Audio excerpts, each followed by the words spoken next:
Have you heard? Metro by T-Mobile now includes Amazon Prime.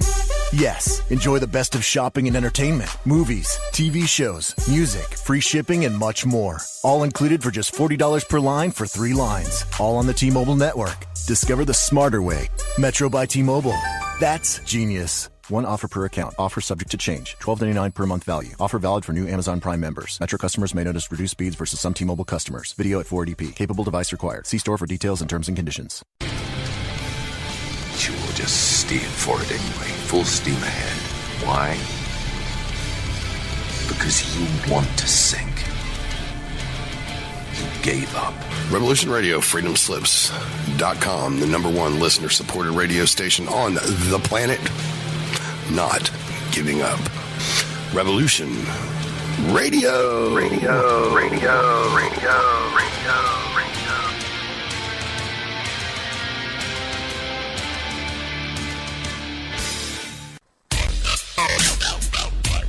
Take a look around, kid. What do you see? Homes being foreclosed. People working 2-3 jobs just to put food on the table and still drowning in debt. Don't get me wrong. This country was founded on great ideals and principles. They've all been ruined by the banks. Open your eyes to banks that are robbing you. You know who my favorite president was? Who? Thomas Jefferson. Because he saw all of this coming and tried to stop it. He fought the banks. JFK too, and they killed him for it. The banking institution is more dangerous than an army, he said. He also said that every generation needs a revolution, Jimmy. The American dream is just that. Just a dream. War is a continuation of politics, only by other means. Politics is a continuation of economics by other means. This is our bank. This is our war. And this is our plan of attack. Banks have become an essential threat to our democracy. So consider this justice.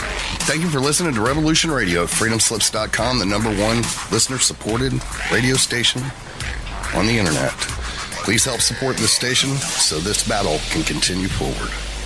Revolution Radio!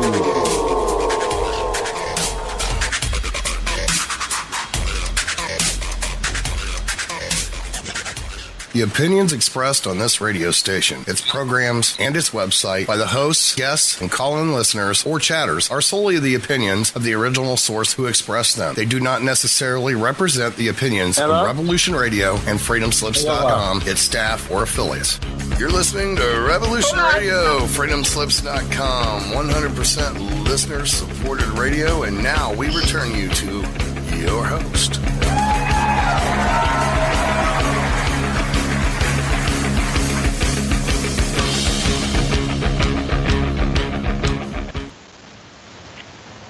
Aloha, everyone, and welcome to Stargate to the Cosmos on Revolution Radio at revolution.radio. And I am your host, Yannick Lesson, with my co-host, Dr. Sasha Alex Lesson, and Kevin Estrella, Karen Patrick, Penny Bradley, and Russell Brininger are joining us tonight, and we are doing a panel, a very interesting secret space program panel. And Russell wrote earlier, about 3 hours ago, on Facebook, Trump's Space Force creation is an intriguing development. There's already a good case to be made that a secret space program already exists. Ben Rich, former CEO of Lockheed, stated, "We already have the ability to take ET home." Gary McKinnon hacked NASA and found a list of non-terrestrial officers complete with shipping logs. $21 trillion is missing from the Pentagon. In the late 80s, black triangle UFOs were spotted both in Brazil, acknowledged by the head of the Brazilian Air Force, and in Hudson Valley. A huge black triangle craft made an appearance over Phoenix, Arizona in 1997, as acknowledged by former Arizona governor and pilot Mike Symington. Dr. Stephen Greer says the U.S. mastered anti-gravity in 1954. Tom DeLonge and his To the Stars Academy wants to build an interstellar craft with publicly donated funds. Testimonies of multiple whistleblowers say there is in fact a secret space program. an internal faction of whom want to come forward with the mind-blowing technologies they already have, gained from interactions with extraterrestrials.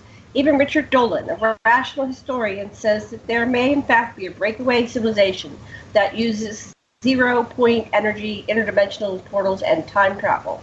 So is Trump being used as a tool to bring forward this knowledge, leading to disclosure of 70-year-old clandestine projects?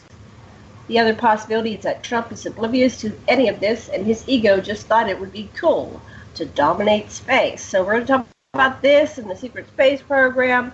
And we got a big panel today, so we're going to get started on this. First, Dr. Lesson, what would you like to say about today's program? Okay, well, now that I've got some of the smartest people I know on our show, I just want to say it's the traumatization that I've witnessed at the border of the United States, where babies are taken out of their parents' arms and put in a cage, is exactly what the secret space program has been doing to children that they kidnap and do this to. And the horror that we can feel, that everybody can get because it's being publicized enough, is what I know you're going to feel about what's really going on behind the scenes. And we got the people here to tell you about it. Okay, wonderful. I'm going to kind of go boy, girl.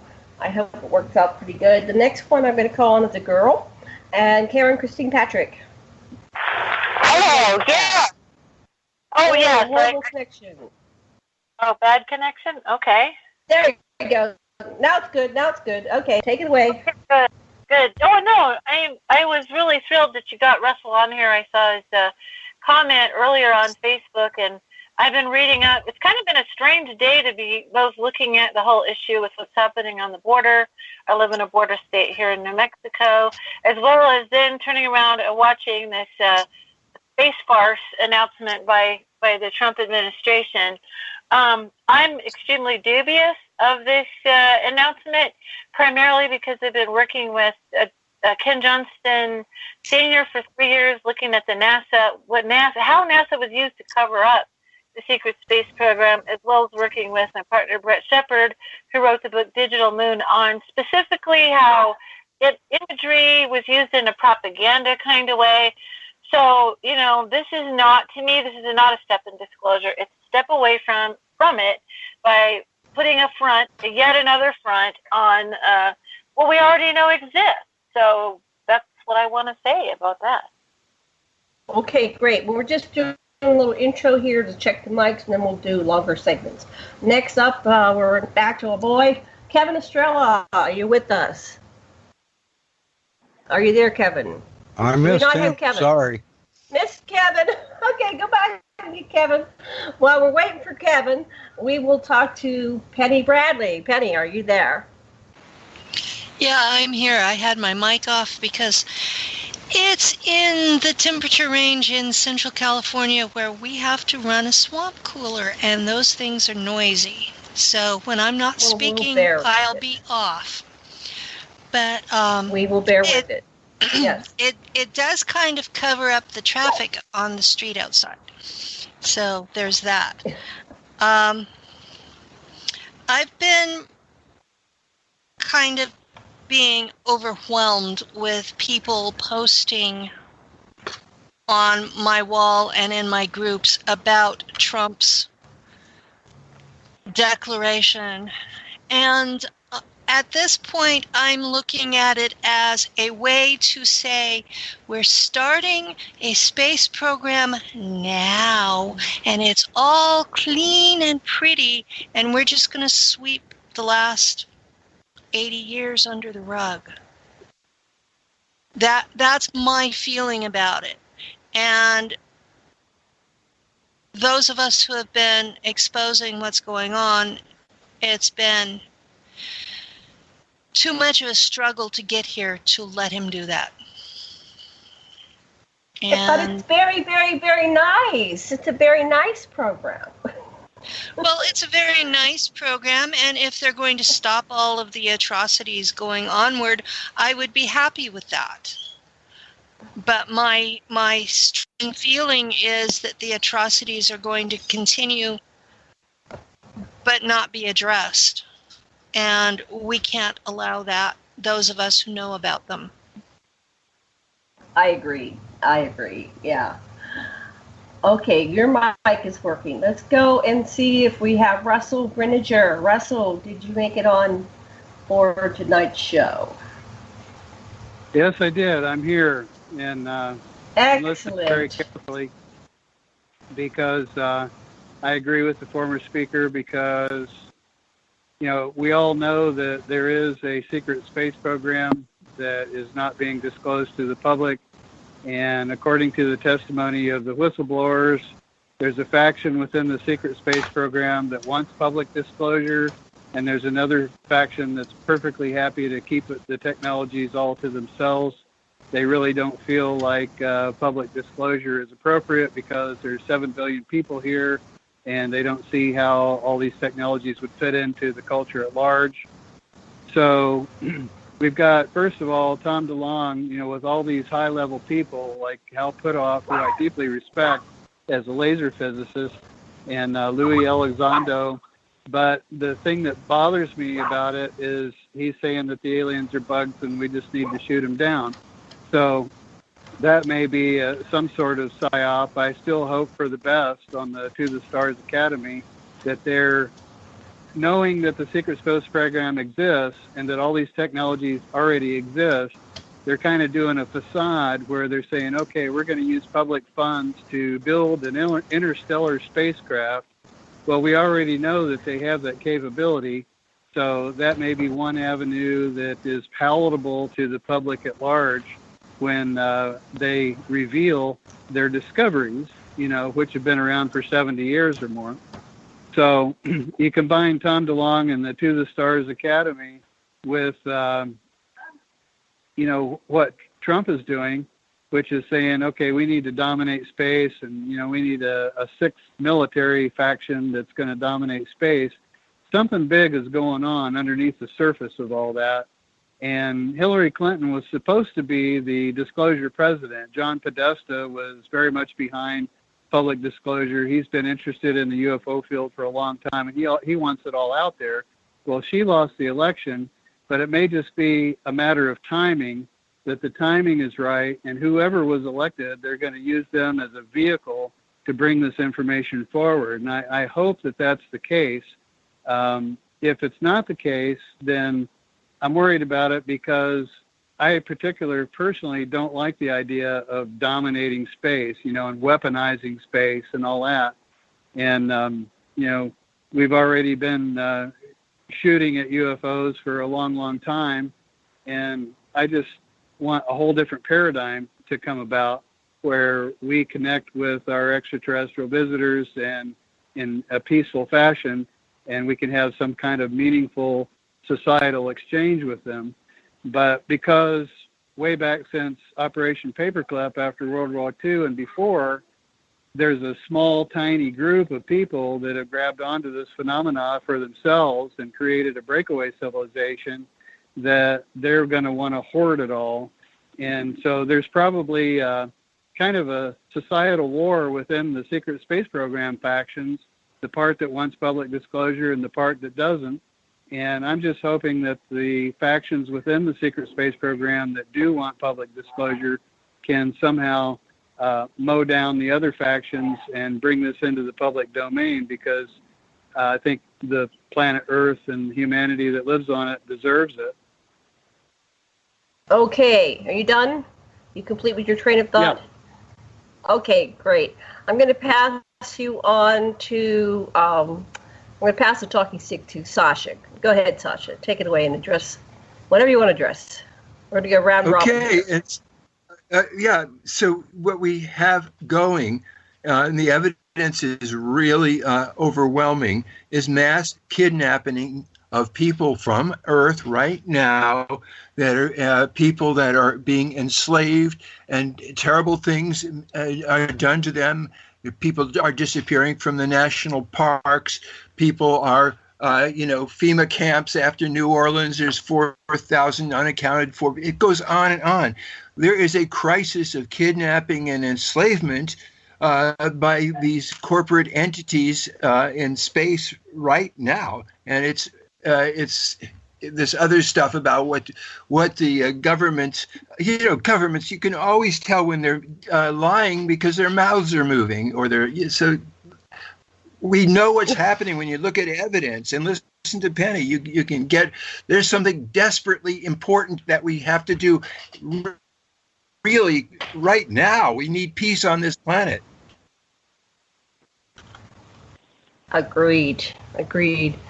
Okay, so let's see. We probably might want to ask each other questions. So do you have any questions for the panel, Sasha?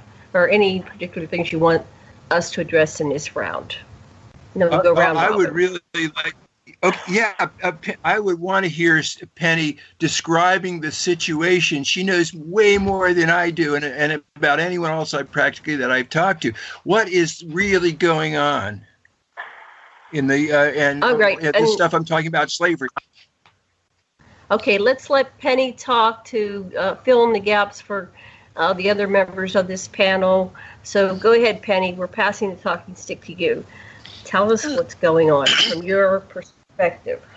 Okay, I was from the first generation of American kids that were kidnapped to be part of the space program. The space program was not initially American, it was initially German. And we were added in after 1947, when America lost the Battle of Operation High Jump in Queen Maud's Land, Antarctica. The folks that live down there have been running the world ever since in a covert manner. They allowed the illusion that everything was fine and dandy for the masses to prevent panic and additional warfare and loss of life, and they had good reasons for it, they thought.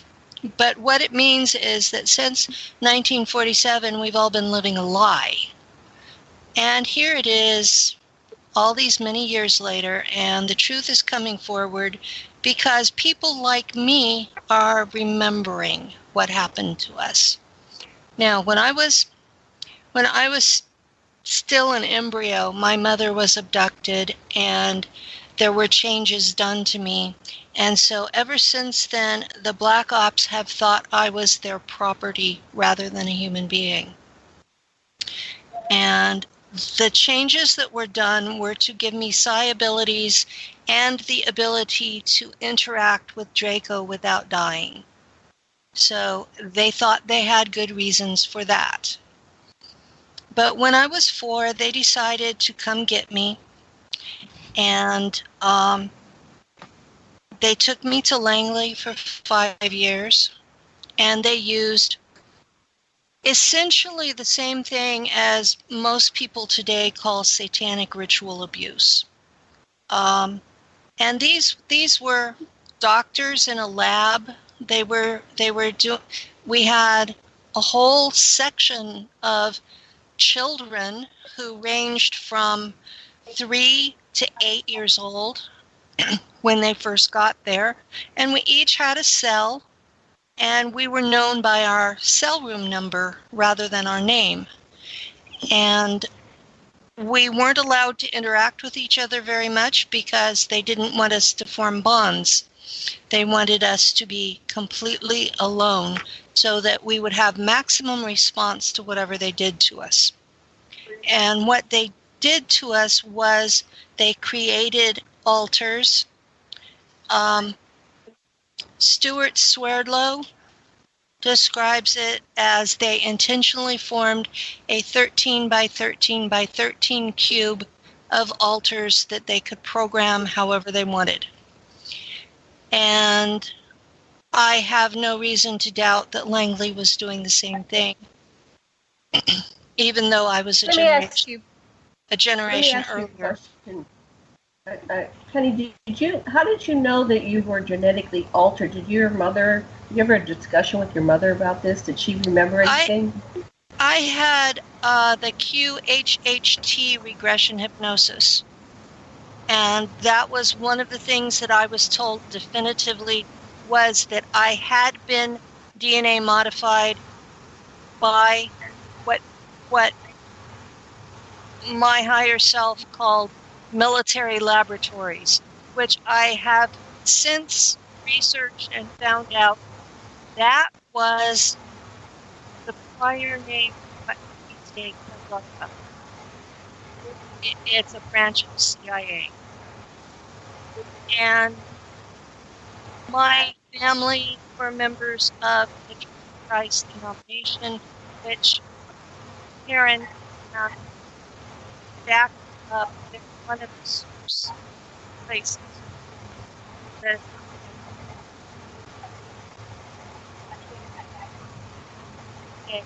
once I got to Langley, we can't hear you, Penny. Can you talk up? Is that any better? Yeah. I can hear you. Yes. Not sure what's going on, but you were fading in and out. Okay, the mic was too high. What they did was first they spent the first year mind fracturing me, and then they spent the other 4 years training me to use the abilities that they had made sure I had. So a year at that time, I was taken to Montauk, and this was before Al Bellick's program. So the initial program was boys and girls, and they had enough trouble with girls going interdimensional that they decided to go with just boys after that. The boys didn't do that. So for the girls, it was a way to escape because we were obviously supposed to act. We were supposed to travel through time, and if we had the capability of going elsewhere, that was a way to escape from these people, because we were in hell. I got in so much trouble for going interdimensional that the Draco warrior that was there saved my life from the Scientologists who were running Montauk. They wanted to just dump me in the incinerator like they did the crazy kids. And the Draco said, no, we'll chip her instead, and I will go find her. And he did. But otherwise I wouldn't be here today to tell.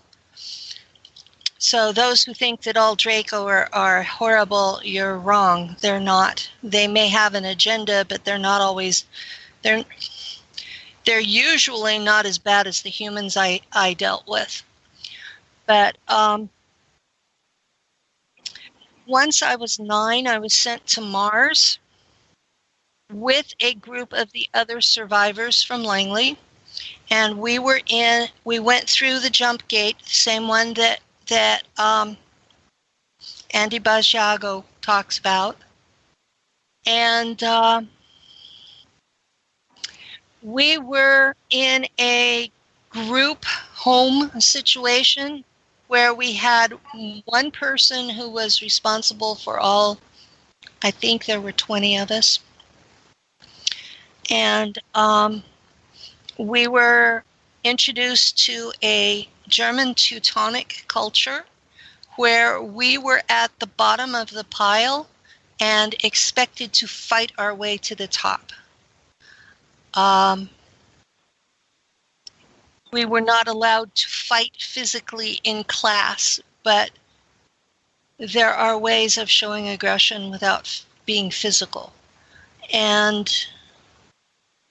so that particular alter that went through that lifetime is a very aggressive person. And I've reintegrated her, is why I have her memories. Now that culture has, the German hierarchy is at the top, and they are allied with the Draco, and they're more aggressive than the Draco. Underneath them are your officers who are schwarze Sonne, which is what Americans call black sun, and they drink black goo to get special powers. It ups their IQ, it makes them invincible, it gives them great health, until one day they're too sick for the black goo to keep them going, and then they'll throw up the black goo and they'll die within hours. It's a really gruesome death, but they think it's worth it. And the black goo eliminates all empathy that they would have for any other person, human or otherwise.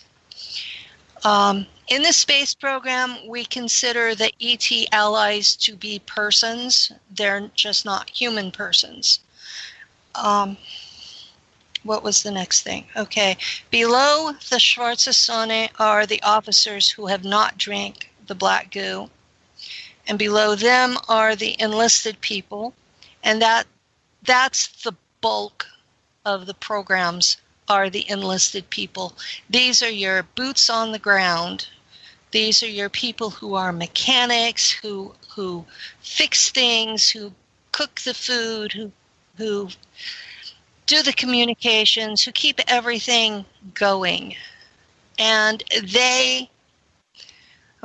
everything below the schwarze Sonne has a chip in their head, where that if you do not do what you are supposed to do, they can explode that chip and kill you on the spot. It starts off with a headache and it goes to full seizures, and then they kill you. Now, if they want to keep you anyway, they'll toss you into the regeneration tank, which is manted technology, and they can bring you back from the dead. But you'll remember having been killed. So below the enlisted men, you have colonists who are sort of equivalent level as the enlisted men, but not really. They have to, if an enlisted person gives them an order, they have to obey it. And then you have the bulk of the work is done by a combination of still human slaves and cyborgs. The cyborgs are robotics with a part of a human brain so that they can operate the ET tech, which requires a consciousness. So you have a human being trapped inside a robot body. And it will be trapped there until the robot body is completely destroyed and all the brain tissue is dead. And at any time they can take a cell sample of that brain and regrow a human body and put that consciousness back into it. The tech out there is just so unbelievable from Earth human standards that most people have trouble wrapping their heads around it. But the state of it is most of the people out there are, even the ones that are at the top of the pile, are still mind-controlled slaves. Yeah. The only ones that are actually free-thinking are the German hierarchy. Everybody else are slaves. And I've heard some of my fellow whistleblowers balk at that because there's a hierarchy to it. But anything below the top, you're just a slave. You're not there by your free will. You can't leave when you want. You're not getting paid. You get used for however long they want you to. You don't have the option of death because they'll dump you into a regen tank. And it's what else do you call this? Right, slavery. Let me pass the talking stick around, because that's a lot of information. I want everybody to get a chance to address that. Just bookmark where you are. We'll continue the narrative, but I want to go round robin here. I want to Russell, then Karen, then back to Sasha. Go ahead, Russell. That was a lot it's interesting. Everything the former speaker said was really interesting to me because it sounds That's like Penny. an AI world. Penny, thank you. Sorry. Mm-hmm. And as Penny said, there's a subculture of people that are already tapped into AI with the black goo and alien artificial intelligence. I've read where they do have the capability of extracting the human soul and putting them in containers or putting them in different bodies, so that matches up. And I'm also very intrigued by the testimony of an early contactee, Albert Bender, who started the International Flying Saucer Bureau back in 1952, because he, according to his testimony, was taken to Antarctica and introduced to what he called a snake race. And according to him, they were here extracting some type of energy system from Earth's seawater. And in the last year, they just figured out that uranium can be extracted from seawater. So there are profound energy supplies that can be extracted from seawater. But I find it really interesting that, you know, he would have said that back in 1952. And as Penny said, pretty much everybody's on board with the fact that Nazi Germany went to Antarctica and started New Schwabenland, or, you know, they've got a base down there. And this is verified by Operation High Jump. When Admiral Byrd went down there, saucers came up out of the water and, you know, destroyed some of his equipment, some of his airplanes. He came back with his tail between his legs. So there is a Nazi, possibly Nazi/Draco base in Antarctica. And I was reading where Michael Salla believes that the 1952 flyover in Washington, D.C. were part of that faction down there, that these were Nazi Bellcraft that came up from New Schwabenland just to make a demonstration of power.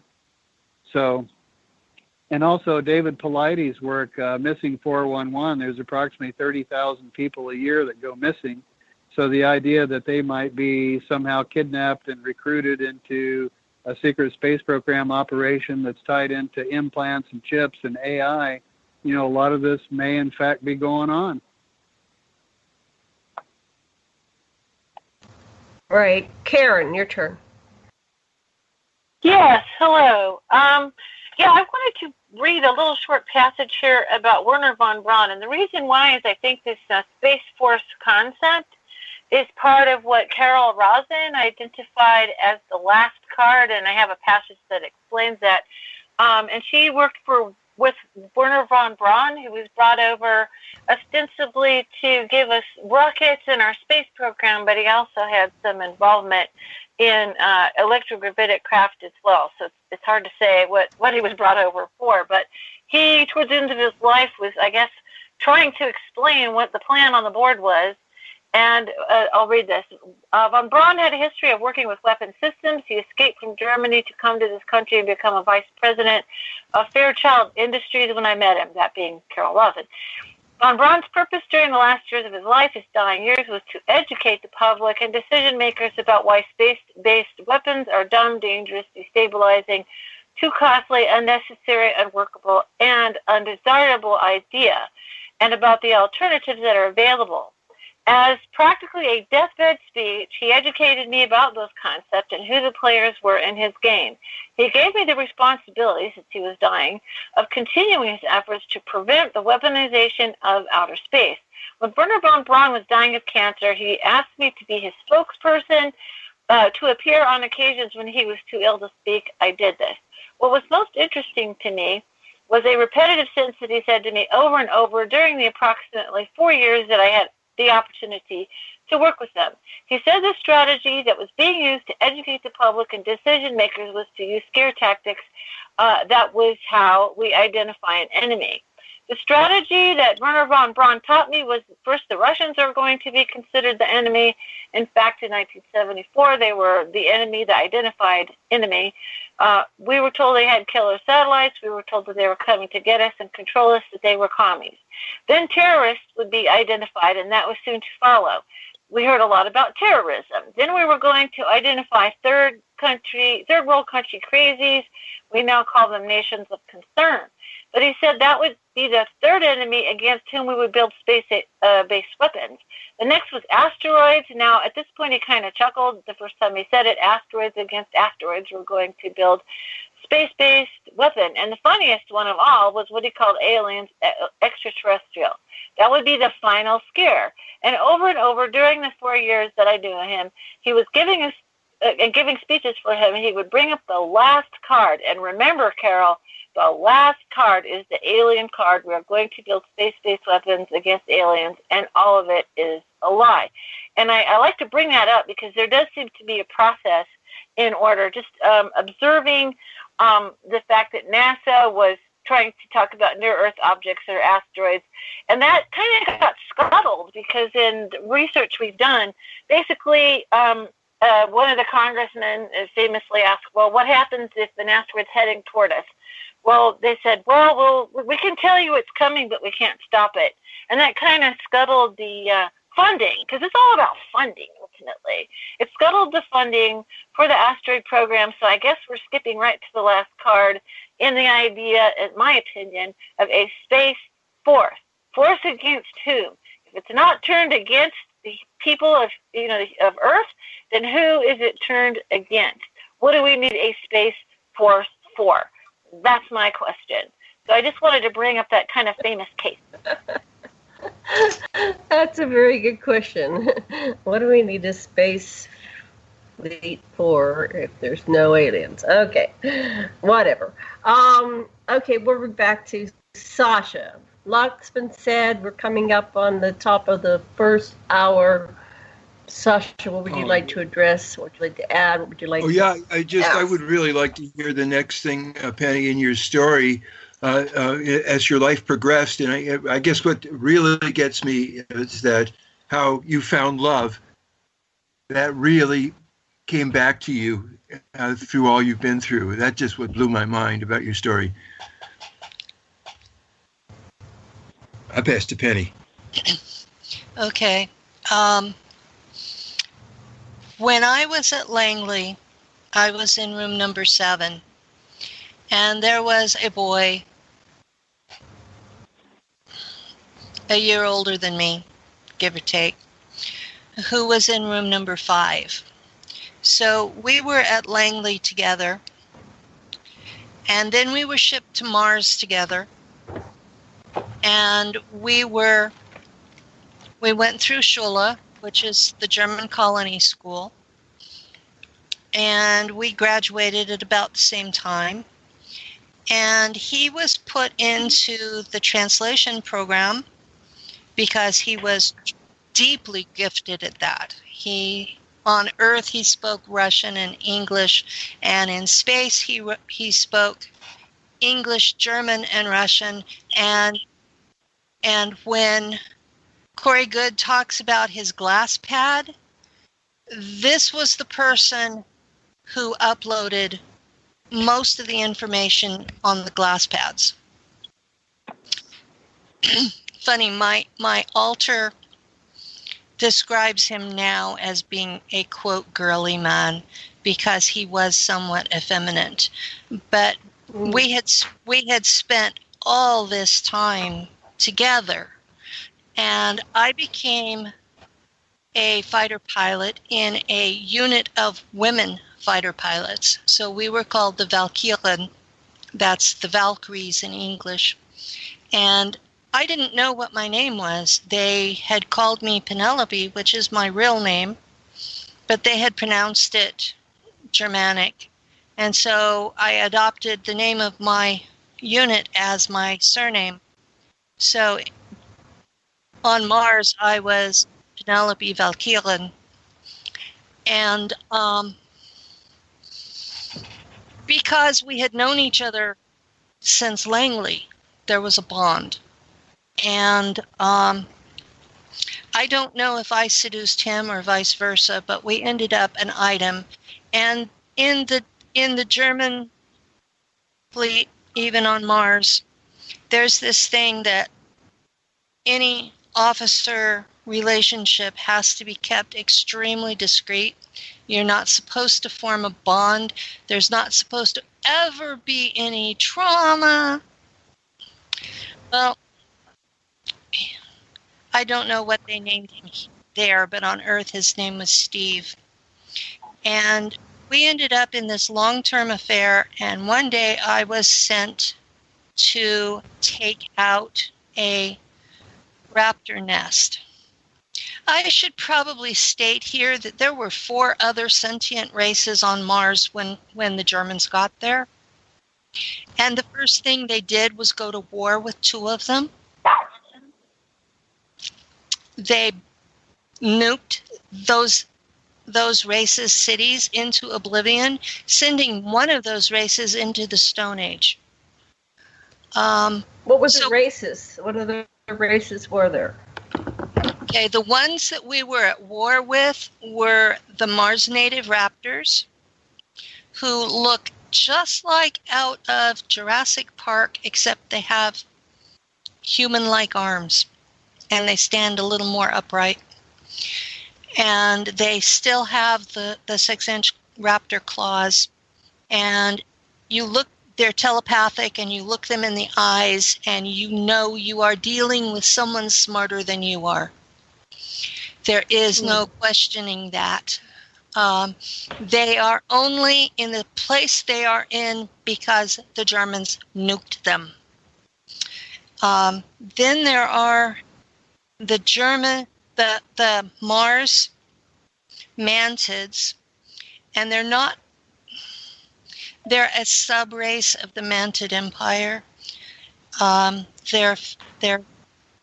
They look more like Earth mantids than the normal ones do. So they have the actual mantis face, like the bug on Earth does. But they're just as intelligent. They don't speak in words, but they are completely telepathic, and they keep the Mars spiders as pets, like we keep dogs. And I would get out of a plane and I would be supposed to capture a mantid for interrogation. And inevitably, I would be eaten by a spider. But I still have it. What happens? Huh? You said you would get eaten by a spider. Then what happened? I would wake up in a regeneration tank. Oh, the regen. So did they get you out of its stomach, or they get you before you're consumed, or how does that work? They would find the dry husk, and they had a tissue sample on file for me. The technology, they put whatever they find into the tank, and they put the tissue sample of what you're supposed to be into.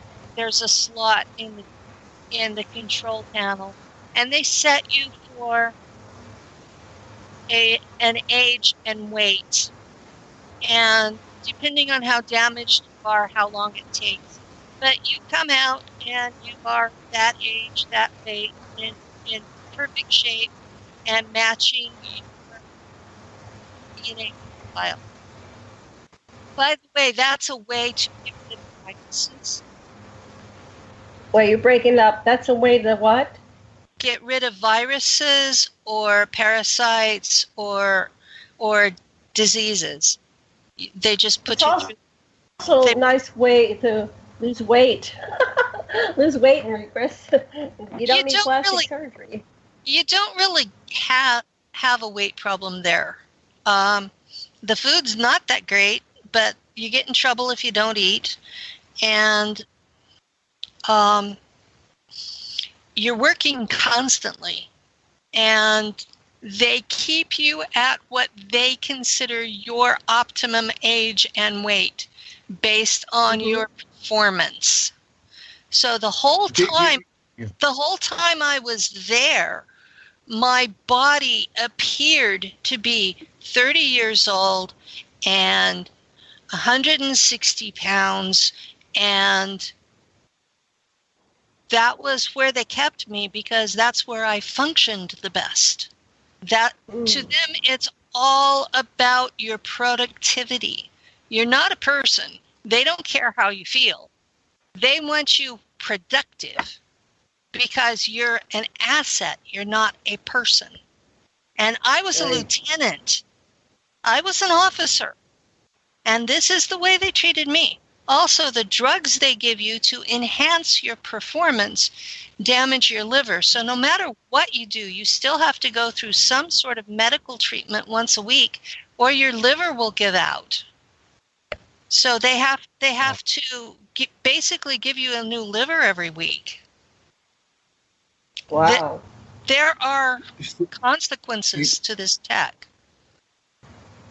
Go ahead, Sasha. You're flying in to wipe out this nest of. Back to my story. Yes, yeah. I was flying in, and my plane resembled an F-14, and this would have been in 1990 Earth time, except that it had plasma engines instead of jet engines. And I was flying in, and I had this screen in front of me that a chip in my head provided that showed me what was going on inside the raptor nest. And I found Steve being dinner. And I absolutely panicked. And my ship, because I was chipped to the ship's computer, the ship's computer felt the panic and said, "Oh, let's fire everything." And it did. But it recorded the time coordinates. And then it took me home because I was in a flat panic and couldn't even do that. And I got into major big trouble. And they used the time tech to do what they called redial. And they pulled all the humans out of the nest before the weapons did. And I got a dressing down for having an affair. I got bonded for losing control of my emotions in a tactical situation, and for no longer being trustworthy to have those kinds of weapons. And they transferred me to a ship off planet. And I had spent 25 years on Mars, and in 1990... Bring the mic closer. Talking to the mic. Okay. In 1990, they shipped me into Darkfleet. And, or as we called it, Nachtwaffen. And I spent another 25 years there on the ship. And they sent me home in that altar in 2014. So the information that I have is fresh as of 2014. There was no alliance at that point. There were no rebels. Being a rebel was impossible. You did not even own your own shoes. How were you going to have a ship? You weren't allowed to think for yourself without a chip in your head. How were you going to form a conspiracy to take over a ship? I mean, the people that are saying this is possible could not possibly have been there and experienced the level of mind control that's there. There is no way that even the ship's captain, even if they were Schwarzsonne, would have been able to rebel. There is no way. Not in the German. It's just not possible. So kiss the mic. Kiss the mic, sweetie. Can't hear you. So if people are rebelling, it's not from the German fleet. But, so when you told the story the other day, it was how you got free. Was when the love that was imperishable came through again. That was what I got. Oh yeah. When I was back on Earth in 2013, I met Steve, real world, on Earth, and at that point he was an NSA agent and used my remember code from my programming, and he's the reason that I can remember. But strangely, he did not remember Mars, and one of the last things we talked about was that he thought I was crazy. So wow. He was killed in December 2016. When you're saying it in that passive way, it sounds like he was murdered. Is that what you're saying? Yeah, he died. He died in a hospital the day after a round table I was involved in was uploaded to YouTube. Wow. So yes, I feel responsible for his death. Wow. His act that got him killed, it was so important to him to free you. That's just such power. He was committing suicide so that you could live and be free. It's so beautiful.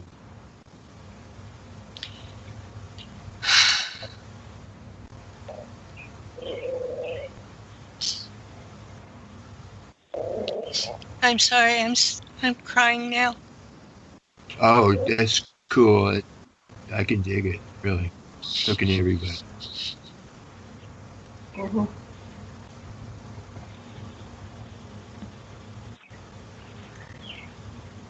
All right. Karen or Russell, do you have any comments or feedback? Well, it's got to be the greatest love story I've ever heard. And it's really interesting from the standpoint of people like myself that don't have any first-hand experience in this secret space program or all the things going on Mars and all that.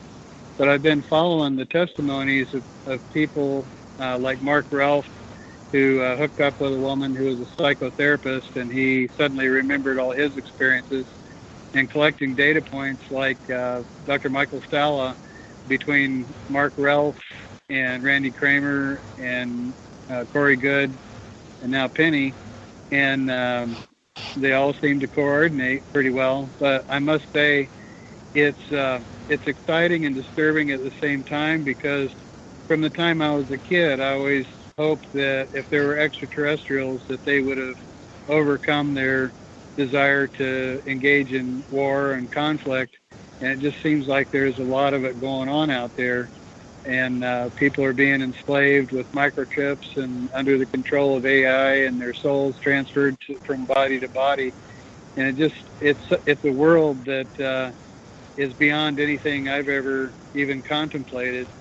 But my mind is open and I'm listening, and it sure does seem to coordinate with one another. So I'm just kind of stunned by it, to tell you the truth. I have a question. Is that just on this like little subroutine? I heard that this part of reality of existence is like a virtual reality program that's going, and it really isn't the entire continuum of existence. It's just kind of like a subroutine. Is that true? Well, or is that, what do you think? Are you asking me or Penny? Anybody on the panel.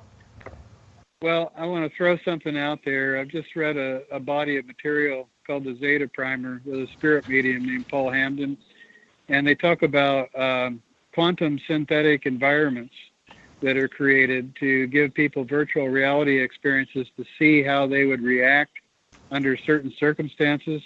So the big question in my mind with all of these secret space program whistleblowers is this really happening on the real planet Mars, or is it a synthetic quantum environment created by extraterrestrials to just see how we would react?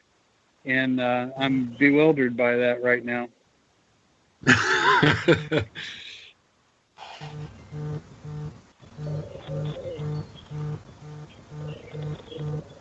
Okay, next person. Who has a comment? Well, Question. In response to that, I will say the blood's there.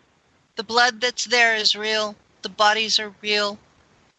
You can taste and smell the blood when you're shot or clawed. You can feel the ionization in the air when the energy weapons are shot. When the ship goes down, you feel it, and whenever you're bit by the spider, all you can feel is the burning of the venom, and thankfully that doesn't last long because it kills you fast. Waking up in a regen tank, it's dark. You're in this green gel. It might as well be a sensory deprivation tank. And there have been plenty of times that I have woke up inside there and just wondered, did they actually let me die this time? Hold that thought. We'll be back after 5 minutes. See you in 5.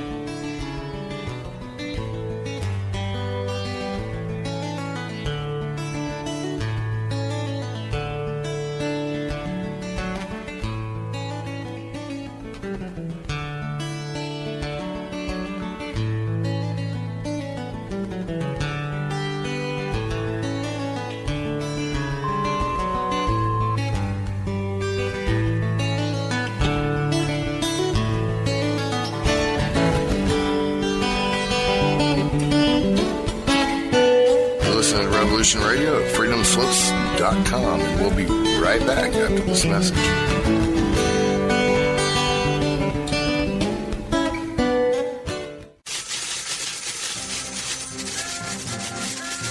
In breaking news, a visiting Syrian diplomat reported today that their population is evolving rapidly and advancing into a fifth dimensional consciousness. They are seeking peace with all cosmic cultures, which may mean that the Earth will be asked to join the prestigious Galactic Federation of Light Alliances.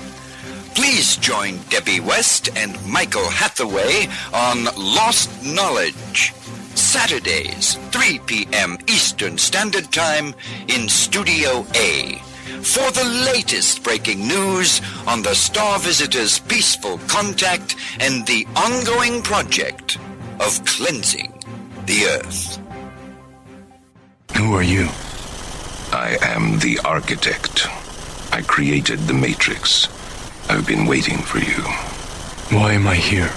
You are the eventuality of an anomaly which, despite my sincerest efforts, I have been unable to eliminate from what is otherwise a harmony of mathematical precision, which has led you inexorably here. You haven't answered my question. The Matrix is older than you know, as you are undoubtedly gathering. The anomaly is systemic, creating fluctuations in even the most simplistic equation. Choice. The problem is choice. Right here at Revolution Radio, freedomslips.com. Be here Wednesday evening at 8 p.m. Eastern Time for Private Eye Matrix Revealed with Monique Lassonde.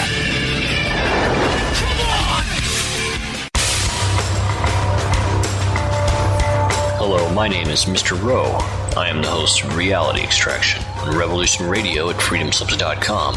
I utilize logic, intellect, and magic to methodically autonomize, vivisect, analyze, examine, study, scrutinize, and extract an essence of reality from a fog of illusion and confusion. You can find me on Studio B every Thursday at 1700 hours Pacific Time. That's 8 p.m. Eastern. No topic taboo, no subject too strange. I strive to take a neutral standpoint during the dissection of the topic topic at hand. That's Reality Extraction with Mr. Rowe on Revolution Radio.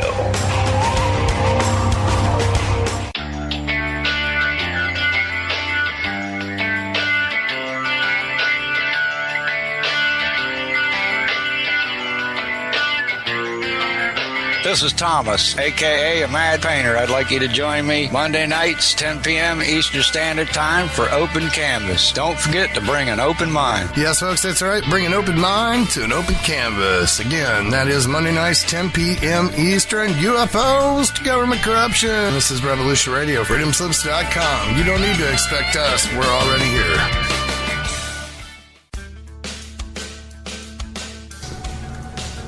Let's imagine. If you glimpsed the future, were frightened by what you saw, what would you do with that information? You would go to who? Politicians? Captains of industry? And how would you convince them? Data? Facts? Good luck. The only facts they won't challenge are the ones that keep the wheels greased and the dollars rolling in. But what if there was a way of skipping the middleman, putting the critical news directly into everyone's head? The probability of widespread annihilation kept going up. The only way to stop it is to show it. To scare people straight. Because what reasonable human being wouldn't be galvanized by the potential destruction of everything they've ever known or loved? To save civilization, I would show its collapse. How do you think this vision was received? How do you think people responded to the prospect of imminent doom? They gobbled it up like a chocolate eclair. They didn't fear their demise. They repackaged it. It can be enjoyed as video games, as TV shows, books, movies. The entire world wholeheartedly embraced the apocalypse and sprinted towards it with gleeful abandon. Meanwhile, Earth was crumbling all around you. You've got simultaneous epidemics of obesity and starvation. Explain that one. Bees and butterflies start to disappear. The glaciers melt. Algae blooms all around you. The coal mine canaries are dropping dead, and you won't take the hint. In every moment, there is the possibility of a better future. But you people won't believe it. And because you won't believe it, you won't do what is necessary to make it a reality. So you dwell on this terrible future and you resign yourselves to it. For one reason, because that future doesn't ask anything of you today. Because that future doesn't ask anything of you today. Yes, we saw the iceberg, warned the Titanic. But you will just steer for it anyway, full steam ahead. Why? Because you want to sink. You gave up. Revolution Radio, freedomslips.com, the number one listener-supported radio station on the planet. Not giving up. Revolution Radio. Radio.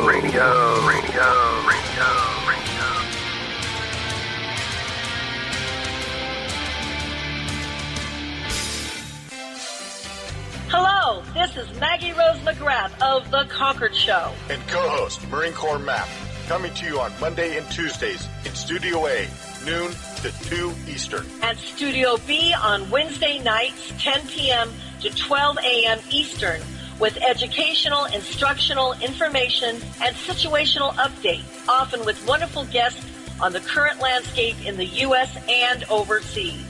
This is a go. We are with you, side to side, and back to back. Please join us on Monday through Wednesdays, as well as other hosts and guests here on Revolution Radio. We're not gonna take it anymore.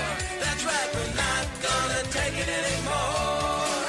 We said we're not gonna take it anymore. That's right, we're not gonna take it anymore. The opinions expressed on this radio station, its programs, and its website by the hosts, guests, and call-in listeners or chatters are solely the opinions of the original source who expressed them. They do not necessarily represent the opinions of Revolution Radio and freedomslips.com, its staff, or affiliates. You're listening to Revolution Radio, freedomslips.com, 100% listener-supported radio, and now we return you to your host.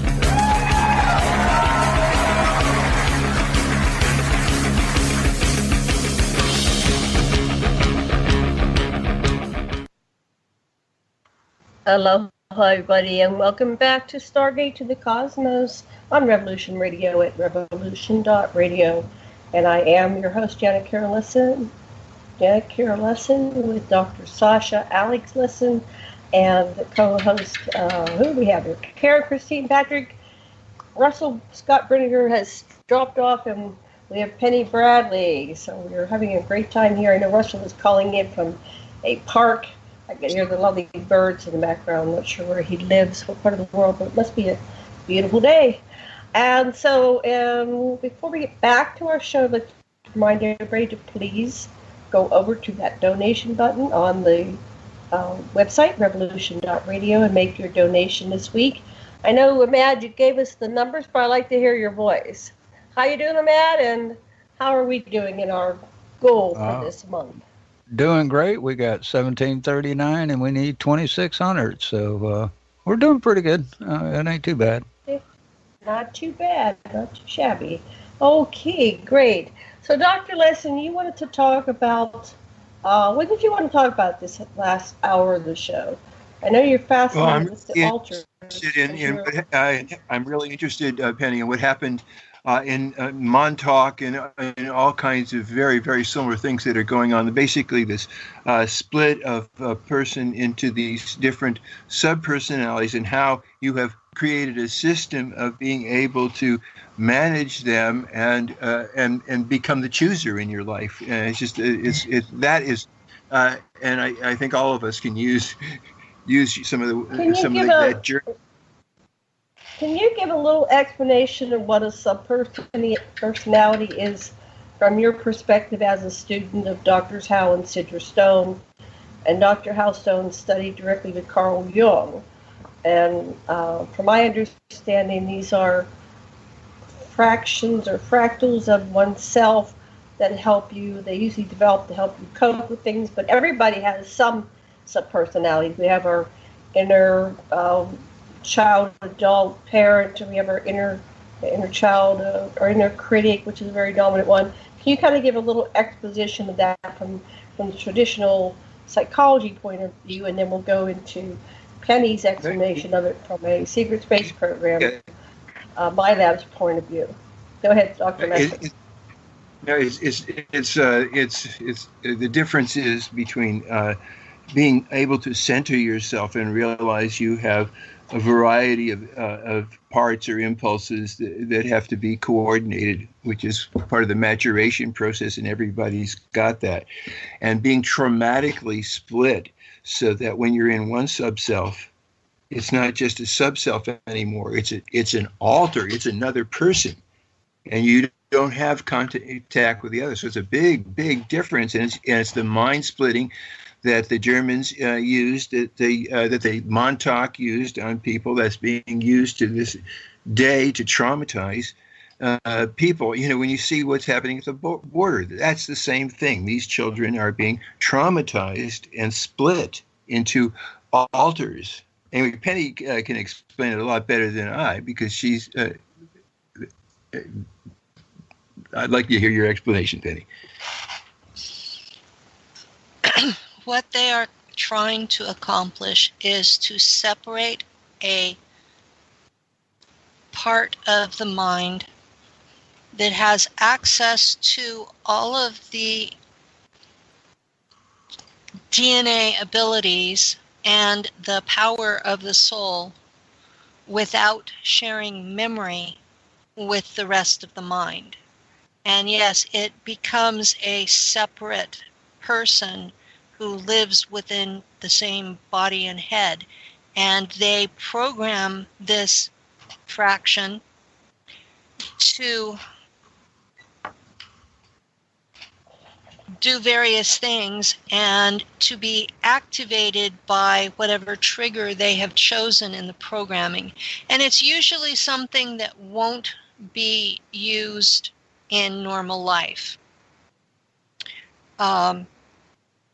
They will program a specific alter according to a children's book or a movie or a cartoon series, and all of the code words for it will come from that specific mythology or words that they make up related to it. I've been really responsible about not saying what my remember code was, because most of us also have booby traps where that if we remember, it activates a self-destruct program. And I don't want to be accidentally activating someone else. I know how traumatic it was for me to suddenly have Penelope Valkyrian's memories rushing in on me in another language, complete with smells and sights and feels, and no context for any of it. And I don't want to do that to anyone else. So I'm trying to be responsible here. But she had that altar had been programmed with Wizard of Oz programming. Now I have other altars that have been killed in their form that have come up as soul fragments. And that's basically the altar that we know from Mind Fracture is the equivalent of what Native Americans call a soul fragment. And you do lose soul to these things. Your cover personality, the person that your parents think they're raising, loses energy to all of these. So the more of them you reintegrate, the stronger you become as a person and more centered, as how Dr. Sasha described it. You become more centered because you get more of your soul energy back. What they're doing is they're splitting people up into itty-bitty little pieces that they can use however they want, and that the person themselves are too fragmented to be able to live a even reasonably normal life. And it is crippling. And yes, the same thing is being done on a lower scale to these kids at the border. They're being separated by their parents. They're being held in cages. They have no freedom whatsoever. They've got older kids taking care of infants. You know, none of them know, even if their parents are alive, where they are, if they're going to be able to see them again. They're being put in with people that don't speak their language because they're taking all of these kids and shoving them in together. So you have kids that speak Portuguese from Brazil mixed with kids that speak Spanish from Costa Rica, and you might have Somali kids thrown in there too. So the one thing that you can count on with how they are being treated is that they will have altars. Altars are a survival mechanism. It's when you are hit with trauma so severe that your mind cannot deal with it, it forms a fraction to store that trauma. And that's why they don't share memory, is because your core personality can't handle the memory. So, and humans lose this ability somewhere around 10 years old. So if you're doing the same trauma to an adult, they're not going to form altars, they're going to die. So this is why they're doing it to small children. And they started doing it to me in 1959. So this has been going on for a very long time. My understanding is the professional term for assets who have been through this process is disassociatives. That's how we are described by the military. And we are created on purpose. And this is a system-wide problem. The ACIO that was founded by A.R. Borden, and he headed it for a long time, is the agency who chooses which kids are taken for these black ops. And I recently read one of his books, and it's supposedly fiction, but he had 3 or 4 off-the-cuff references to disassociatives where he acted like, the attitude was like, well, of course we're going to use disassociatives. You know, like it was nothing. You know, like we had a tattoo or a chip in us or something. No, they have destroyed us. We cannot possibly be the person we were born to be because of what they've done to us. And once they do it, they think they own us forever. So, yeah, I'm a little bitter about A.R. Borden right now, and I'm a little bitter about the whole process. I have lots of alters. Let me interject. So Karen knew A.R. Borden. You didn't know him personally, but did you talk to him, Karen? You worked in his group. Oh, have you and Penny ever discussed A.R.? And what was your awareness? Are you there, Karen? Are you on mute? Oh, hi. Here I am. I found myself. There you are. Yeah. Wherever you are, wherever you go, there you are, right? No, I want to first state that Penny, my own information, 100% with what Penny is saying. My own experiences bear this out. Memory systems I'm dealing with, trauma systems I'm dealing with. Just to add, we came out of the same religion, so you had a cognitive dissonance program going where you had all these things happening to you, and you were in this fundamentalist Christian environment where, you know, basically, if you're female, you're just not supposed to say anything about anything, and you know, so that was part of our shared experience, and we talked about that at Contact in the Desert significantly.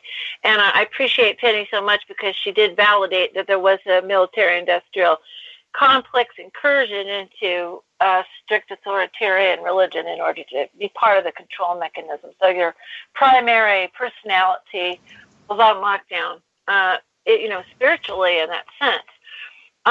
A.R. Borden is, I'm with Penny on it. I appreciate that maybe at the end of his life he felt bad and he, began to find a bunch of people to dump information on, so we otherwise wouldn't have it. But I was aware that this, the more I got to know him, and like I said, I never met him in person, but I interacted with him on Facebook and was in like conference calls and such with him, what I call the latter-day Bordenites. And how I define that is it's when he began to share his information, he was seeking out intuitives that he would, give files. So everyone has a smattering of these different files about all of this stuff, life physics principles and many other things. And so we have a group on Facebook, The Writings of A.R. Borden, if anyone's interested. It wasn't just A.R. Borden's writings. There were other people as well who went by clandestine names, but they were it was basically an effort by physicists, like rogue physicists wanting to study the basic quantum hologram theory type of thing. They called it life physics. They called it the idiomaterial universe. And they were using intuitives, obviously disassociatives, to map this thing. So it's a little bit step up from remote viewing because it was more what they call ENS, extension neural sensing, which meant that you kind of put your whole self into that environment. And instead of a brief little sketchy thing like you do with remote viewing, you're literally, there pulling out whatever information. But yes, these programs, we were just like assets under management. And I know that's true for myself. I have the the memory systems of several either alters or other people that are what I call my multiples. So there's my sort of myself as a whole multidimensional being that seems to be spread out at least 4 different personalities, not sub-personalities within myself, but like a constellation, like quadruplets that all have some shared memory. So I'm dealing with that. I want to reiterate one of the people that has validated this was Andrew Bishago, who gave me I had an interesting Christmas. He came and visited our house Christmas Day of last year and said that he met my multiple 15 years older than me by the name of Dr. Karen Rose, who worked as the ground crew for the jump room programs in the capacity of a psychic sentinel, psychic tracker. Her job was to basically get the energy signatures of the people going through this exotic technology of teleportation and time travel and put a database together of each participant and then use that information, I guess it was used by psychic trackers in order to find people and wherever they got lost in time and space. And so I have, it was really revelation to me, because now a lot of things that I had suspicions of, and I'll be writing about that this winter, now there's a lot of knowledge that I can say, okay, now I know where I got it from. And this person visited me in where I used to live in New Mexico and was witnessed by my partner Brett and his daughter Cheyenne. However, 3 days after having an extensive conversation with Dr. Rose and a laundromat, boring laundromat, I would have remembered any interesting conversation, but I was there was something called blank slate technology that was applied to me. I completely forgot most of the incident. I'm still working on memory recovery. So that was the term I got, assets under management. Assets under management. Psychic, people use for psychic tracking, people use for jump room programs, it's extensive. Okay, it's really extensive. But yes, I agree that it has sort of the trauma-based mind control is essential in creating an asset, and now we seem to be having a process of mutual remembrance, which I think is very interesting because this technology is really good at what it does as far as controlling your perception. And for some reason, we're having either a process where this is going to be all revealed to us through experiencers of all these programs, or there's some other, I hope, benevolent force at work that's helping all of us to heal. This is very traumatic and painful and horrifying, and also to give us some respite in our life situations, because most people I know are targeted individuals and go through hell to keep them locked down in their primary perception, and also to bring this information forward. So here we are, and there is a secret space program. It's massive, and this Space Force concept is, to me, a space farce. So there you go. Karen, I wanted to talk to you about alters, like Penny's been talking about and Sasha's been talking about. Have you ever identified any alters within you? Apparently you have that Dr. Rose. And so what is Dr. Rose? Is she an alter? Is she a clone? And do you have alters?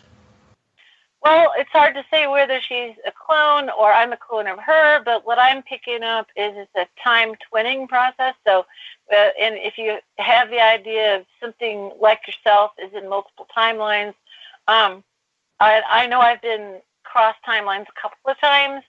One timeline I had was terminal, and I was a caregiver for multiple family members. That's one of the ways they had me on lockdown, was constant caregiver duty, taking care of family members. And I was getting sick myself and realized it was my turn. I knew when my various family members were going to go. And, as a caregiver, I had that empathic connection. And I suddenly realized it was my turn, and spiritually I was coming to terms with it and being okay about it.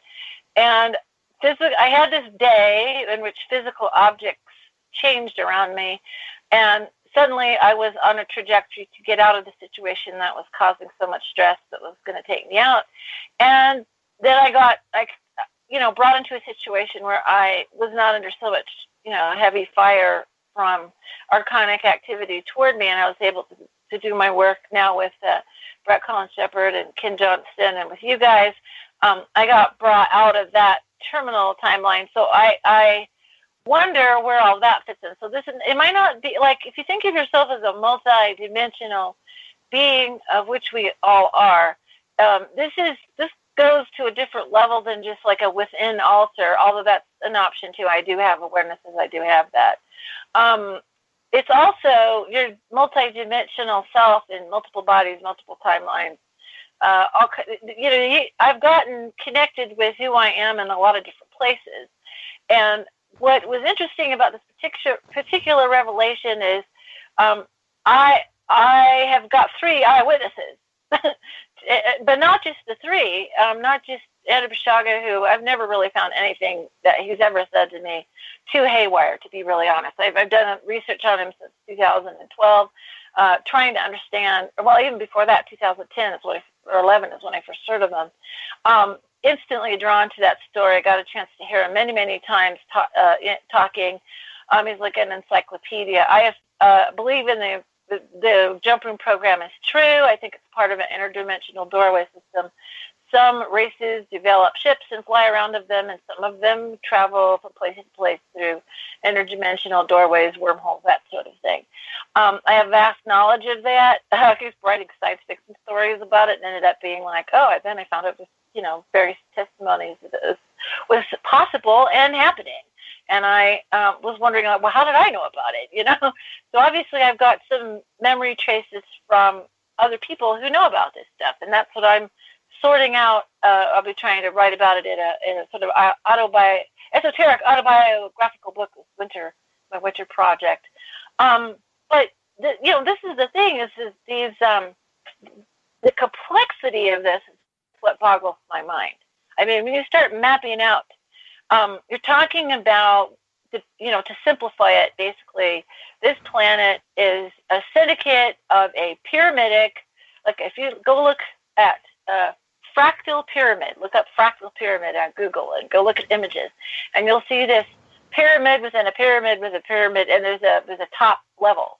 The pyramidion is the top of any pyramid. It's a pyramidion of power, and they've got us, locked into this labyrinth of basically a thought form technology. It's infused in you. It's reinforced by all these different mind control programs. And people tell me, oh, so-and-so's mind controlled. Yeah, do you watch that on TV? I'm just curious.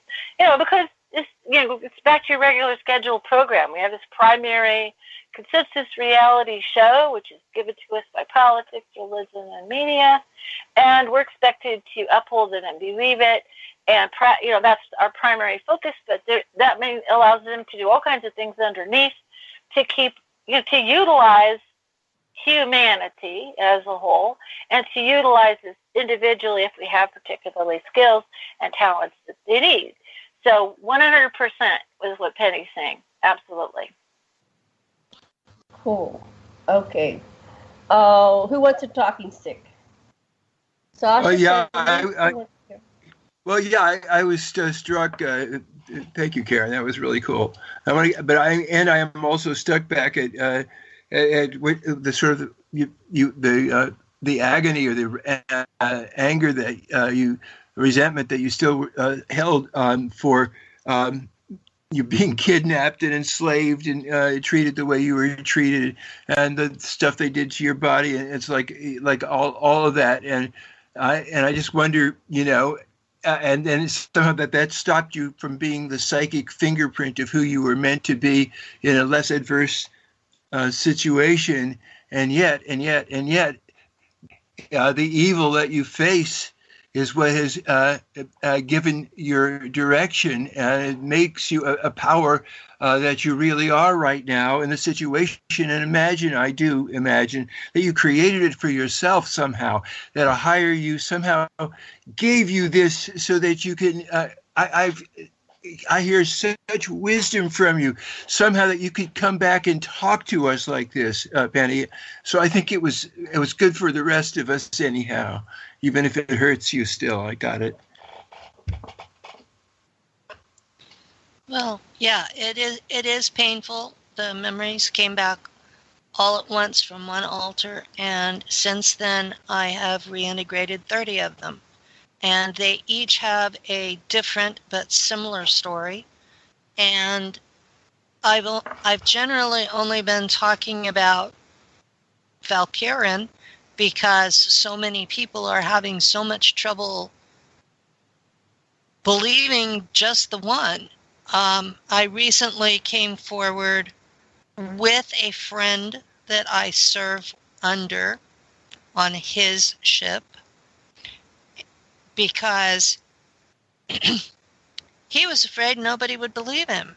And he had to come forward anonymously because in his country, they take your kids away if you talk about abduction experiences. And that was a really traumatic experience because on that ship, we had recently had to defend from a piracy attempt. There was a crew that came on board and tried to steal our ship, and we had to kill people. And that was just part of the day's job. You had to defend the assets of the people that own you, including each other and the ship. And if it meant killing people, well, that was part of the job. So here we are, both on Earth, dealing with the memory of this incident that we did not physically take part in, but yet we were consciously there. This is the norm now. Before the Remember Code was used on me, I would have thought, well, I just had a really bad nightmare. But now it's like, I know it's real. I have to deal with how that part of me responded to this situation. I have to look at the moral implications of what that part of me did because my soul as a whole is responsible for that, even though that particular altar is under serious mind control. And you get to a point where it's like you're awake enough to know this is happening, but you're not awake enough to be able to stop it.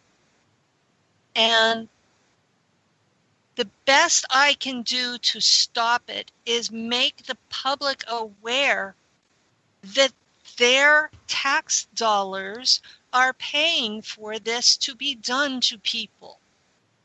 Their tax dollars are enabling a government that does this to its citizens on an ongoing basis and has been since the 1950s.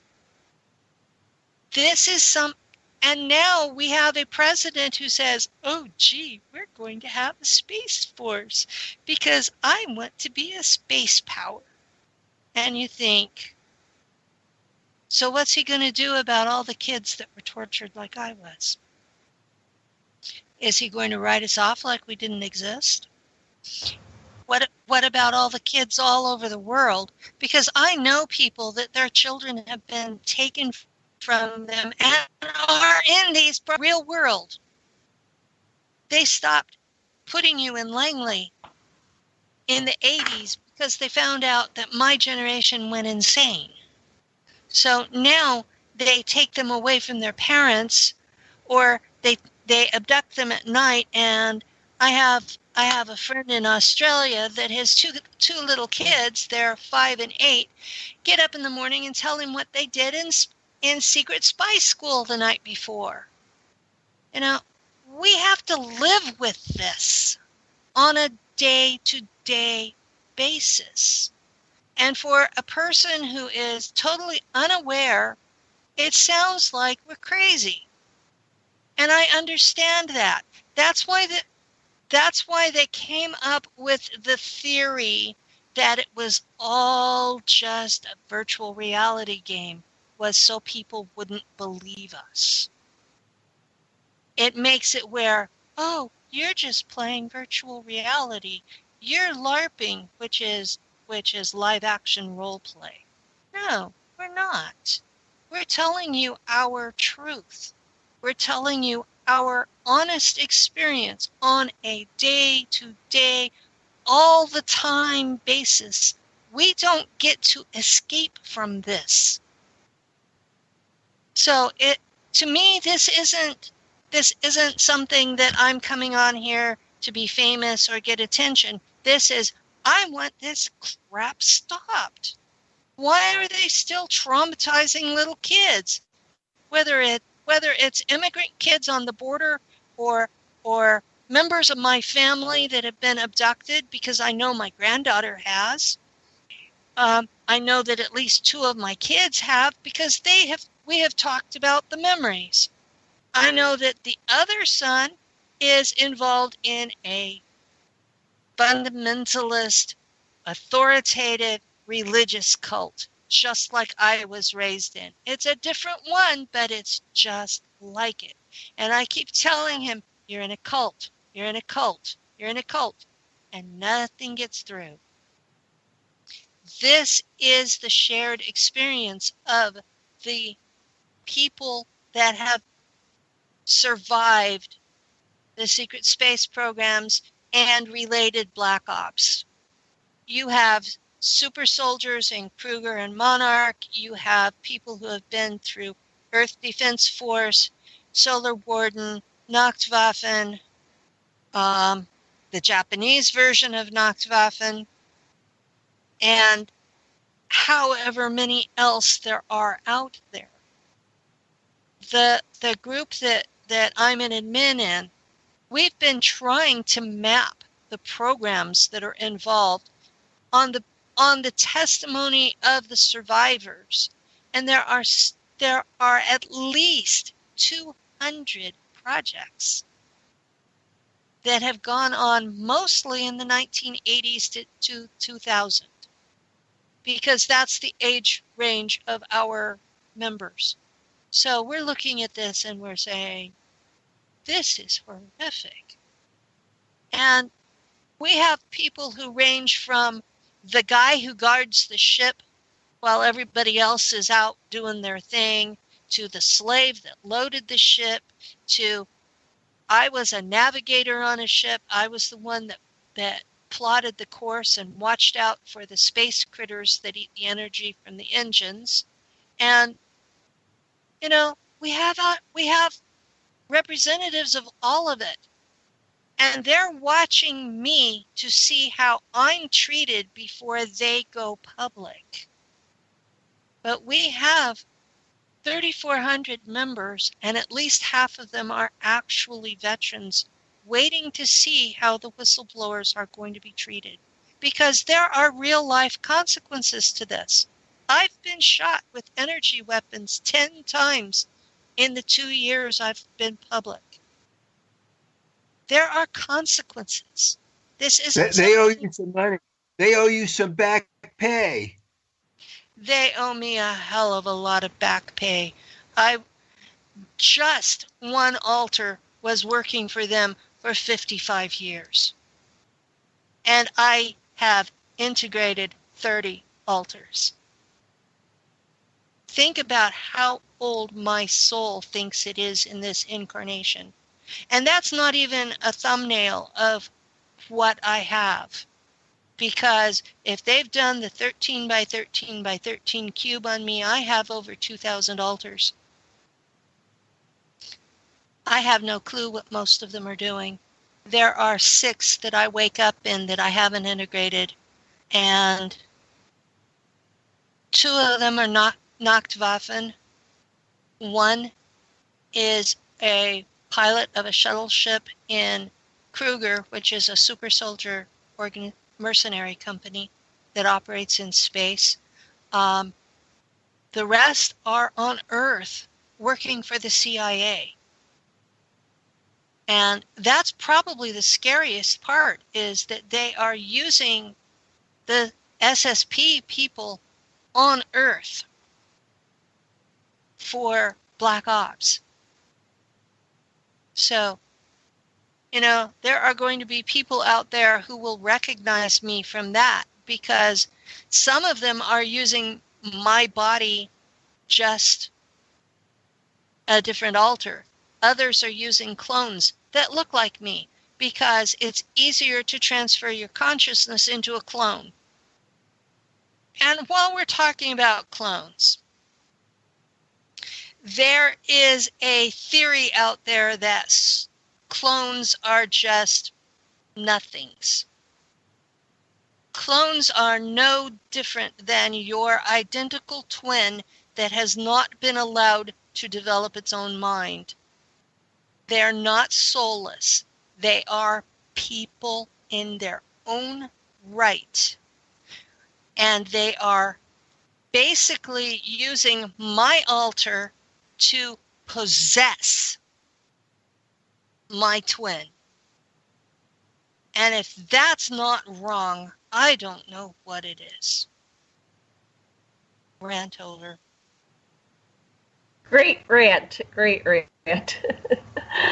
I love it. Well, it's about almost quarter till the top of the hour, the second hour. Well, let's hear Janet. I did a lot of extensive therapy, and I was split into at least 17, but we didn't continue to identify them. I realized I was a shapeshifter because my life wasn't safe. So I had a very volatile mother who tried to kill me repeatedly. I was home alone with her. There was 5 years between me and my next sibling. My father, a typical father of the 50s, was a mailman, and he left at the crack of dawn to go deliver mail. Excuse me. And so there was a lot of time that Mom was home alone with me. And she did a lot of the typical things, like drowned me, and I can't remember everything she did, but there were just a lot of things that she did to split me. I think my mother was second generation. I think she was split. My grandfathers on both sides were part of the Masons. There was an interdimensional portal in my house, and another access in the neighbor's backyard. And we would see different beings come through the portals.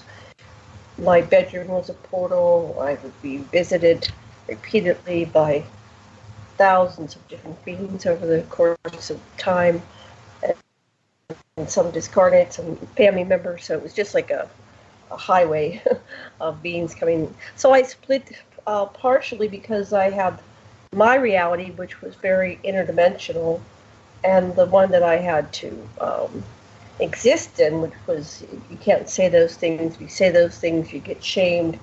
If you say those things, your mothers will kill you. So I had a lot of secrets. So when I met Dr. Lesson in 1997, I had gone through many years of talk therapy, some hypnotherapy, regression, mostly in the past lives. There were not a lot of people that would talk about extraterrestrials. And we're talking about in the 80s and 90s and early part of the 21st century. Not a lot of people would talk about extraterrestrials. So we're doing some good work now because this is coming out. But that whole process in of itself of not being able to talk, that you always have to be careful what you say, never knowing when it's safe to share those things, that creates splits in your psyche. So in 1997, when I met Dr. Lesson, how do you tell your partner, your beloved, that you've been abducted by aliens? So I left a book called The Gods of Eden in the back of his toilet. And then one day he came out and he says, are there more books like this? And I said, yes. So we headed down to the bookstore. I appealed to his anthropology background and his intelligence, and he was a book reader, avid book reader, and a nerd, and he could absorb 5-6 books in a week and understand them and be able to talk intelligently about them. So we went down, and a lot of people, we have to start with the things that reach and activate their logic, and then they can gradually open and expand and accept more. And also, Dr. Lesson was a psychotherapist. So we started doing soul retrieval, pieces of my soul, however you symbol it, it's all good to me, to reintegrate me so that I could, be able to function, be more and more high functioning. So Dr. Lesson, what was it like when you met little Janny, Fanny? I was 43-year-old Janet, I'm 64 now. What was that like 21 years ago when you met this poor frightened soul that didn't know who to talk to? I think you've done a really good job. You've made a really good job of integrating yourself, and you're fully empowered. And I'm just in awe of the way you are benefiting humanity with your work. And good job, Sasha. You helped this chick. She came along. Well, thank you.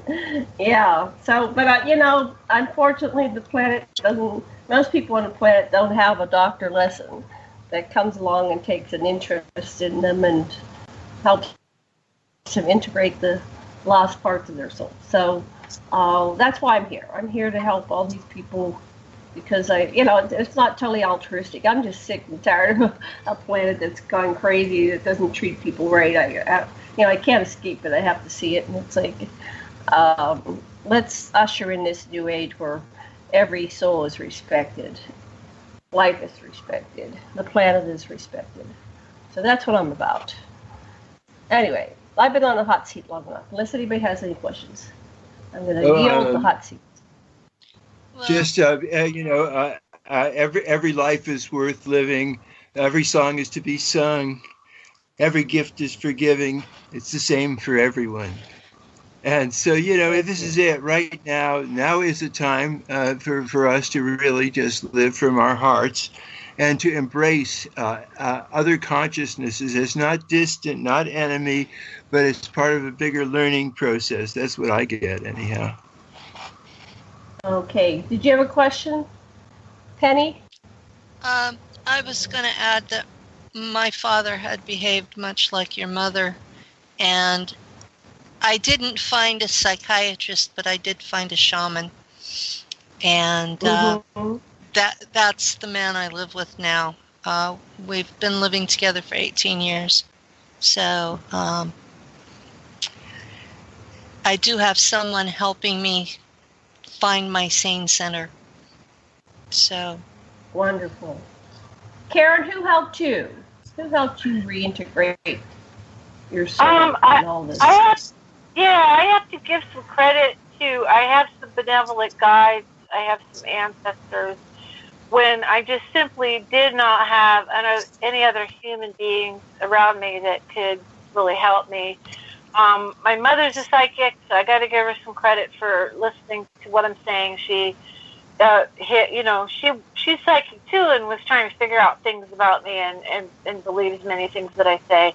And my partner Brett is phenomenal. He's a program kid just like me, so we have many discussions to try to sort it out and what does it all mean. And I think spiritually, I think we have a higher self that is watching out for us, and we can reach that.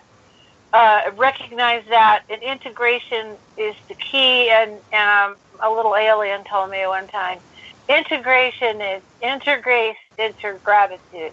All of this stuff is compartmentalization and splitting off within and without. But entering grace is just, you make mistakes, bad things happen, you can't fix everything. Gratitude is you are grateful for all of who you are and who you've become, because the people in this discussion are tough cookies, and I think these experiences was why we're so determined to share these ideas in the face of ridicule, in the face of rejection from family and friends, in the face of this sort of like ufology, paranormal genre, putting us to the side and letting people talk about the secret space program authoritatively as if they know something.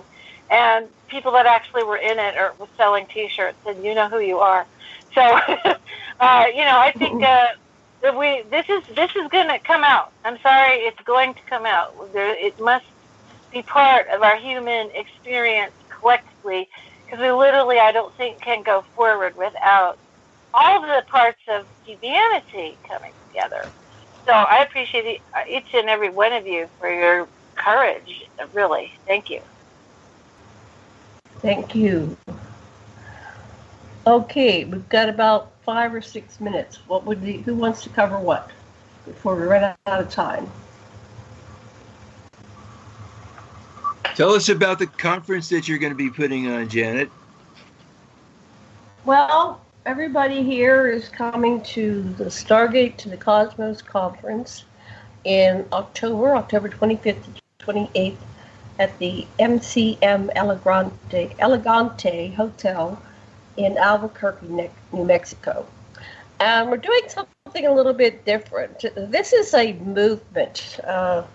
This is advocacy. We're here, like the people at Me Too and all these other movements that have sprung up in the last 2 or 3 years, to create this authentic disclosure. Right now, it seems like the narrative is being taken in different directions. And it seems like it's a little bit more of the same old, with the people at the top that have lots of money, that can do fancy things, take the narrative, take it down to that direction, and yet another rock star is born. And this time they're the UFO rock stars. And I'm not bad-upping anybody. I think it's wonderful if you earn money doing this, you accomplish a bit of fame. I think everybody is doing their piece and contributing to this evolution of consciousness and the Grand Awakening. And yet I listen to people like Penny Bradley and all these people that come on my show, and I'm very grateful for each and every one of them. They're such brave, bold people. They're not gaining any wealth from this, and things happen in their lives that aren't so good from this, but they're behind truth, authentic truth, and the truth getting out there, which will ultimately, when we get to the bottom of all this, end slavery. That we have many, many generations going back since the creation of humanity and its hybridization program here on the Earth and probably beyond to an ancient time that we don't even remember, but many, many generations where we're not really free. That freedom is just a myth, an illusion, a concept, a program, and those who wake up discover, oh my goodness, I'm just a slave. And the awakening happens on so many levels. I started to get aware of it when I was spending an hour a day getting ready for work, an hour to an hour and a half getting to work, the 8 hours that I did work, the hour for lunch, another hour and a half getting home. And I spent all my money buying clothes to go to work so I could buy clothes to go to work. And I just was in this hamster wheel, and I didn't get anywhere. There was the little dangling carrot that's if you work really hard all of your life, you'll be able to retire, but don't worry about it because you can't really retire because they're going to take your Social Security and all your Medicare and Medicaid. Well, here we are. I'm 64, retired, and those predictions that I heard, 30, 40, 50 years ago are coming true. So I'm inviting everybody to participate, to get off this hamster wheel, to come to the conference, to Skype into the conference. If you can't come and appear for the 90-minute slots that I have, just call in for 5 minutes. Just call in and show your face. Maybe you can send a recording to me, audio or visual, and I will play these and basically say, me too, me too. I have had experiences. I've seen things out of the box. I've been a part of the secret space program. And I don't care who you are. You're all important to me. I think everybody is equally as important as each other, although some people think they're more equal than others. So it's Stargate to the Cosmos, October 25th to 28th, is an advocacy movement, much like we got Star Trek back on the air, like we ended the Vietnam War, like we brought down the Berlin Wall, like all the other, women's suffrage movement, all the other advocacy programs, and ending slavery, civil rights, human rights, Like, the march goes on and on and on, and we're not done marching until it's over, and we've accomplished authentic truth, authentic disclosure, and true freedom for every soul in every race and every type of being across the cosmos. Thank you very much. I'm getting off my pulpit. Next person. Oh, we're out of time. Okay. Karen, Penny, how do we reach you? The websites? Oh, yeah, I'll say my website is the new one. It's caseypatrick.com. It's got my 2 books, The Anunnaki and the Moon. And also Weird Shouldn't Starve, about the basic income, really allowing free speech for fringe topics and whistleblowers. And that website's going to have some more soon. So, and I'm excited about the conference because we're really going to have, authentic voices. I think I'm super excited about the conference in Albuquerque. Stargate to the cosmos.com, right? It's .org, but .com will take you there, I think. Okay, and Penny, do you have Facebook pages, website? I have a website that we recently built. It's spaceportals.net, and it is set up as a social media site. We're still having trouble hooking up PDF files to it. But we decided, Ian and I decided that we were going to have a place. Excellent. We'll talk about that and more. Thank you very much for joining us today. Aloha and love and blessings.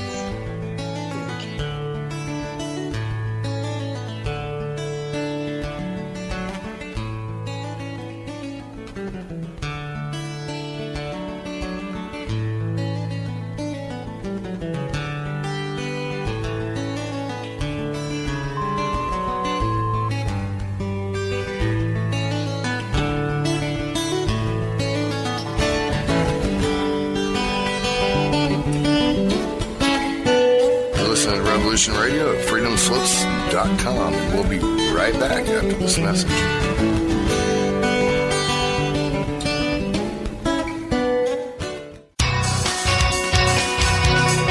Thank you for listening to Revolution Radio at freedomslips.com. Any commercial advertising you may hear in this program is of the sole discretion and benefit of the host of whose program you are listening to. Revolution Radio does not endorse any commercial products, nor does it accept monetary compensation for on-air advertising of commercial products, nor will it ever. We are and shall remain 100% listener supported. Any product advertising on this program are considered used at higher risk, and Revolution Radio shall not be held liable for any claims or damages received from any product advertised within this program. Revolution Radio, where information never sleeps.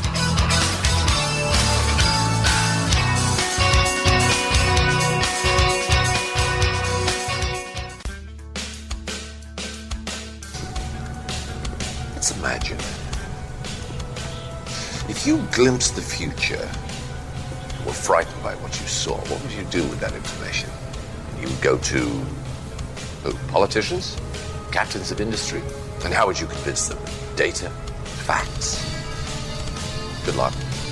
The only facts they won't challenge are the ones that keep the wheels greased and the dollars rolling in. But what if there was a way of skipping the middleman, putting the critical news directly into everyone's head? The probability of widespread annihilation kept going up. The only way to stop it is to show it.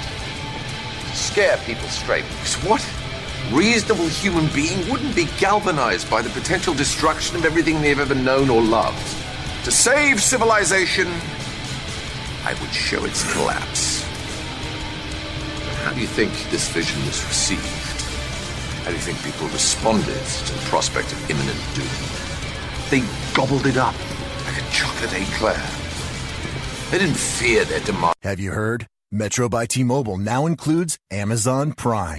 Yes, enjoy the best of shopping and entertainment, movies, TV shows, music, free shipping, and much more. All included for just $40 per line for 3 lines. All on the T-Mobile network. Discover the smarter way. Metro by T-Mobile. That's genius. One offer per account. Offer subject to change. $12.99 per month value. Offer valid for new Amazon Prime members. Metro customers may notice reduced speeds versus some T-Mobile customers. Video at 480p. Capable device required. See store for details and terms and conditions.